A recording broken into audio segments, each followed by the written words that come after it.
तो इस मूवी में हमें एक ऐसा आदमी दिखाया गया है जो कि सिल्वर टंग है। ये वो लोग होते हैं जो किसी भी बुक की स्टोरी को पढ़ें तो स्टोरी सच्ची हो जाती है और उसके कैरेक्टर्स असली दुनिया में आ जाते हैं। मूवी के स्टार्ट में इस आदमी को अपनी फैमिली के साथ दिखाया जाता है। वो अपनी वाइफ और छोटी सी बेटी के साथ रहता था। एक रात अपनी बेटी को स्टोरी सुना रहा होता है जिसमें किसी रेड कपड़े का जिक्र होता है और वही रेड कपड़ा उनके घर के बाहर आ जाता है। फिर हम 12 साल बाद का टाइम देखते हैं जब सिल्वर टंग की बेटी बड़ी हो चुकी होती है।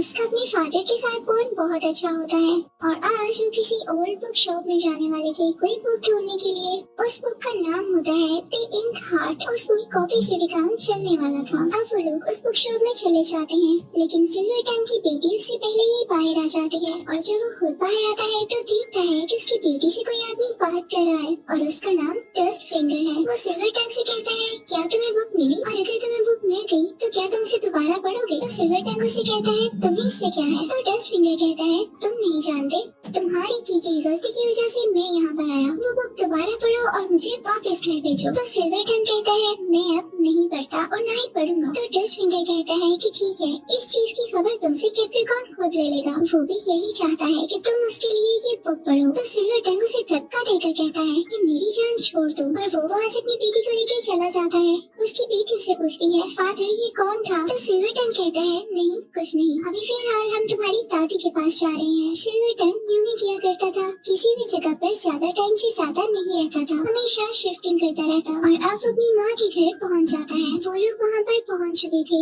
तेज बारिश हो रही थी और तभी वहाँ पर आता है डस्ट फिंगर। कितनी हैरानी वाली बात थी, इसको कैसे पता चला कि ये लोग यहाँ पर हैं। वो पीछा करते करते यहाँ भी आ गया। वो आकर सिल्वर टंग से कहता है मैंने तुम्हें कहा था ना कि मेरे लिए वो बुक पढ़ दो, लेकिन तुमने ऐसा नहीं किया। मैंने सबको जाकर कैप्रिकॉर्न को बताया है, अब तुम पछताओगे क्योंकि उसके लोग तुम्हें पकड़ने आ चुके हैं। और इसी के साथ कैप्रिकॉर्न के कुछ लोग सिल्वर टंग और उसकी बेटी को अपने साथ ले जाते हैं। अब कैप्रिकॉर्न सिल्वर टंग और उसकी बेटी को अपने साथ ले जाता है और उसे एक बुक देता है कि इसे मेरी खातिर पढ़ो। और वो बुक होती है अली बाबा 40 चोर, जिसमें कोई आदमी बहुत सारा खजाना इकट्ठा करता है और वो वहाँ से बाहर नहीं निकल पाता। तो जैसे सिल्वर टंग कैप्रिकॉर्न के कहने पर वो बुक पढ़ना स्टार्ट करता है तो वहाँ पे खजाना आने लगता है। ऊपर से सोने के सिक्के और बहुत ज्यादा महंगी और कीमती चीजें गिरने लगती हैं और उसके साथ वो कैरेक्टर भी जो कि खजाना इकट्ठा कर रहा था। कैप्रिकॉर्न जैसे ये देखता है तो उसकी जगह अपना एक आदमी वहाँ पर भेज देता है। तो सिल्वर टंग उससे कहता है कि ये आदमी अंदर चला गया है। तो कैप्रिकॉर्न कहता है कि हाँ मुझे भी अंदर नहीं जाना, मैं यहीं पर खुश हूँ और इसी खजाने को यूज करके अपनी जिंदगी यहाँ जीऊंगा। और मैं तुम्हें एक मजे की बात बताऊँ, मुझे अभी तक इन हार्ट के जितने भी कॉपीज मिली मैंने उन्हें जला दिया क्योंकि वाकई में बुक में वापस नहीं जाना चाहता और इस बुक की कॉपी कभी मैं जला दूंगा। तो पास ही डस्ट फिंगर भी खड़ा होता है और वो कैप्रिकॉर्न से कहता है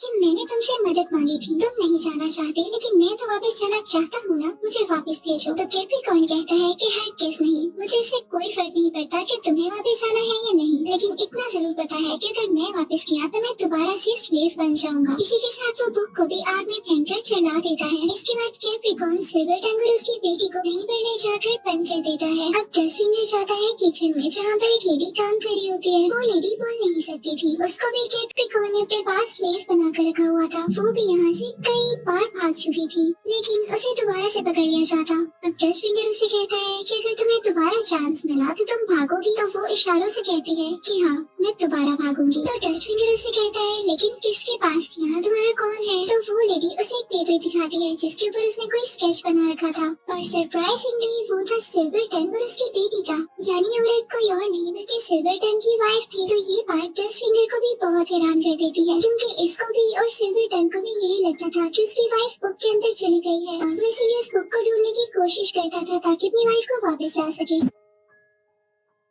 फिर हम सिल्वर टंग को देखते हैं जो कि अपनी मदर और अपनी बेटी के साथ एक जगह पर कैद होता है। उनके साथ वो फिक्शनल कैरेक्टर भी होता है जो कि बुक से अभी अभी बाहर आया था। अब वहाँ सिल्वर टंग बातें करने लगा। वहाँ सिल्वर टंग कहता है कि काश मेरे पास एक हर बुक आ जाए और मैं अभी के अभी कैप्रिकॉर्न को उस बुक में वापस भेज दूँ। मैंने बहुत कोशिश की है अपनी वाइफ को वापस लाने की भी, लेकिन वो मुझे मिलती ही नहीं और हमेशा मैं नाकाम हो जाता हूँ। अब सिल्वर टंग को क्या पता था कि उसकी वाइफ तो यहीं पर है। तभी दूसरी तरफ डस्ट फिंगर को एक आइडिया आता है। उसे तो पता चल चुका था कि सिल्वर टंग की वाइफ यहीं पर है, लेकिन वो ये बात सिल्वर टंग को नहीं बताना चाहता था। वो सीधा सिल्वर टंग के पास जाता है और उससे कहता है कि क्या हम इस बुक की कॉपी मिलकर नहीं ढूंढ सकते? कैप्रिकॉर्न ने तो मेरी मदद की ही नहीं, तुम भी अपनी वाइफ को उस बुक से वापस लाना चाहते हो और मैं बुक के अंदर जाना चाहता हूँ, यानी हम दोनों को बुक ढूंढनी है, तो क्यों ना मिलकर ढूंढे? तो सिल्वर टंग कहता है लेकिन ये पॉसिबल कैसे होगा, हम तो यहाँ पर कैद हैं, हमें यहाँ से निकालेगा कौन? तो डस्ट फिंगर कहता है कि इसकी टेंशन तुम ना लो, मेरे पास एक बुक है। वो उसे उसका एक पेज पढ़ने को कहता है जिसमें किसी स्टॉर्म का जिक्र होता है। सिल्वर टंग वो बुक पढ़ने लगता है, तभी वहाँ पर एक बहुत बड़ा स्टॉर्म आता है, जिसकी वजह से वो लोग यहाँ से बच निकलते हैं और चल पड़ते हैं वो बुक ढूंढने के लिए। अब ये सब यहाँ से निकल तो चुके होते हैं, लेकिन सिल्वर टंग की वाइफ अभी भी वहाँ पर होती है, जो कि डस्ट फिंगर से मदद के लिए कहती है, लेकिन डस्ट फिंगर उसे नहीं बचाता और न ही सिल्वर टंग को बताता है, वरना अगर सिल्वर टंग को पता चल जाता कि उसकी वाइफ तो यहीं पर है,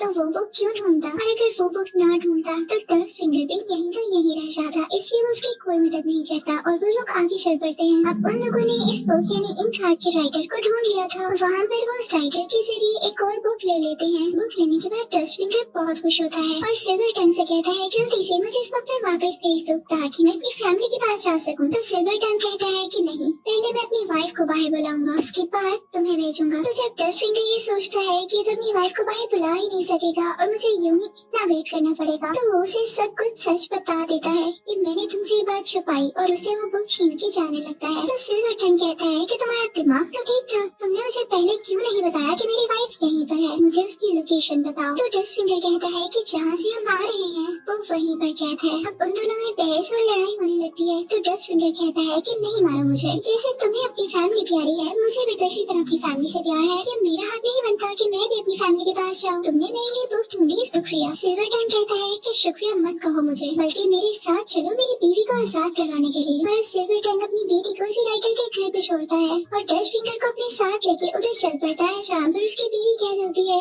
यानी कैप्रिकॉर्न के पास। अब वो लड़की यानी सिल्वर टंग की बेटी बैठकर एक बुक पढ़ी होती है जिसमें किसी डॉग यानी पपी का जिक्र होता है। उसके सामने वही डॉग आ जाता है, यानी सिल्वर टंग की बेटी के पास भी वही एबिलिटीज थी, वो पेट सिल्वर टंग थी। तभी अंदर राइटर आता है जो कि कैप्रिकॉर्न के साथ ही मिला हुआ था और उसके साथ कैप्रिकॉर्न के कुछ लोग भी थे। डॉग को देख के उनको भी पता चल जाता है कि ये बच्ची सिल्वर टंग है। वो उसे पकड़कर अपने साथ कैप्रिकॉर्न के पास ले जाते हैं। वो लोग उसके साथ राइटर को भी ले जाते हैं कि तुमने इनको बुक क्यों दी। अब ये इनको 20 मिनट में ले जाकर कैद कर देते हैं। जिस जगह इस बच्ची को कैद करते हैं उसके साथ वाले रूम में ही डस्ट फिंगर भी होता है। वहाँ से डस्ट फिंगर भाग कर सिल्वर टंग के पास जाता है और उसे बताता है कि तुम्हारी बेटी भी यहाँ पर आ चुकी है, उसे कैद कर लिया गया है और उसी ने मुझे बताया है कि कैप्रिकॉर्न के पास अभी भी इन कार्ड की कॉपी है और उसमें से वो एक कैरेक्टर को बाहर लाना चाहता है जो कि बहुत ही ज्यादा पावरफुल है और उसके पास ब्लैक पावर्स है। उसका नाम है शैडो। हमें कैप्रिकॉर्न को ऐसा करने से रोकना होगा। डस्ट फिंगर सिल्वर टंग को ये भी बताता है कि कैप्रिकॉर्न तुम्हारी बेटी से आज वो बुक पढ़वाने वाला है ताकि वो शैडो को यहाँ पर बुला सके। तो सिल्वर टंग को बहुत बुरा लगता है, वो काफी परेशान हो जाता है।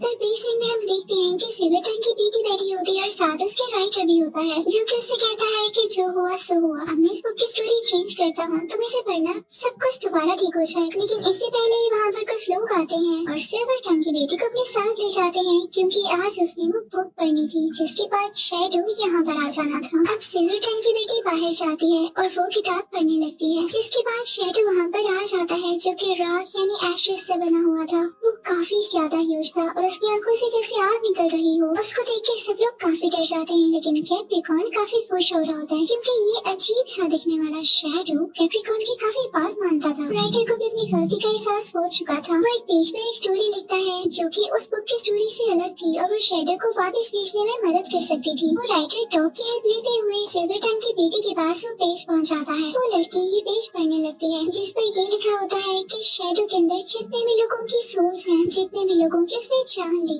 शैडो को उनका दर्द महसूस होने लगा है और अब वो लोगों से बदला लेगा जिसने इन लोगों को मारा और शैडो को ऐसा करने पर कंपेल किया यानी मजबूर किया। रिटर्न की बेटी आगे भी बढ़ने लगती है और इस पेज पर ये लिखा होता है कि फिर शैडो बढ़ने लगा कैप्रिकॉर्न की तरफ। वो जैसे ही बढ़ती है तो शैडो वाकई में कैप्रिकॉर्न की तरफ बढ़ने लगता है, लेकिन तभी कोई उसके हाथ से वो पेज छीन लेता है और शैडो वहीं पर रुक जाता है। तभी वहाँ पर अजीब गरीब क्रिएचर्स आने लगते हैं जो कि कैप्रिकॉर्न नहीं बुलाए होते हैं, लेकिन सिल्वर टंग अपनी बेटी से कहता है कि फौरन से बाकी की स्टोरी पढ़ो। तो उसकी बेटी कहती है कि फादर मैं कैसे पढ़ सकती हूँ, मेरे पास पेज नहीं है। तो उसके फादर उसे पेन देते हैं, कहते हैं कि इसे अपने हाथ में लिखो और फिर वहाँ से पढ़ लेना। वो लड़की ऐसा ही करती है और लिखती है कि शैडो जब कैप्रिकॉर्न की तरफ बढ़ता है तो कैप्रिकॉर्न झड़ने लगता है, शैडो की तरह वो भी राख में बदल जाता है। जैसे ही वो ये स्टोरी पढ़ती है तो वाकई में कैप्रिकॉर्न राख में बदलने लगता है और झड़ने लगता है। फिर वो लड़की ये भी पढ़ती है कि शैडो भी वापस चला गया और उसका भी खात्मा हो गया और बिल्कुल एग्जैक्ट ऐसे ही होता है। अब वो लड़की इन पे ये कहती है कि इस बुक के जो कैरेक्टर्स इस दुनिया में आए वो सारे वापस चले गए और ऐसा ही होता है। लेकिन डस्ट फिंगर बेचारा बहुत अनलकी निकला, वो सब वहाँ पर नहीं था, थोड़ा दूर था, तो वो बुक में वापस नहीं जा पाता। वो बाद में काफी परेशान होता है कि ये लोग अब मुझे कभी भी नहीं भेजने वाले, क्योंकि सिल्वर टंग को उसकी वाइफ मिल चुकी है, वो क्यों मेरे फादर बुक पढ़ेगा। लेकिन उसका ये मानना गलत था। सिल्वर टंग उसके लिए वो बुक पढ़ देता है। डस्ट फिंगर काफी खुश होता है और अपनी दुनिया में वापस चला जाता है। इसी के साथ इस मूवी की हैप्पी एंडिंग होती है।